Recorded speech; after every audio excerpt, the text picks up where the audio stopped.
pul qo'yishga odamlar qo'rqishadi.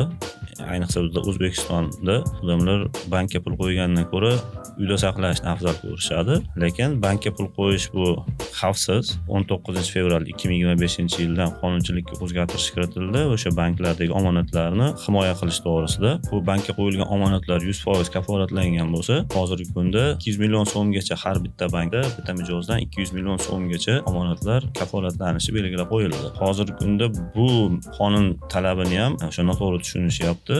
Shunga tushuntirish kirib o'tib ketadigan bo'lsak, banklardagi omonatlarni kafolatlash agentligi tashkil qilingan. Ushbu agentlik tomonidan har bitta mijozdan 200 million so'mgacha bo'lgan pul mablag'lari, ya'ni omonatlar kafolatlanadi. Ya'ni o'sha bankrot bo'lganda, bank yopilganda yoki litsenziyasi bo'lganda, o'sha faoliyati tugatilgan taqdirda bankdagi omonatlarni 200 million so'mgacha bo'lgan qismini o'sha agentlik tomonidan kafolatlanadi. Agar undan 200 milliondan oshiq summa bo'ladigan bo'lsa, unda bankni o'zini majburiyati hisoblanadi uni qoplab berish. Ya'ni bank o'sha likvidatsiya jarayonida, ya'ni bank tugatilish jarayonida o'zini aktivlarini hisobidan bu omonatlarni qoplab berish majburiyati yuklatiladi.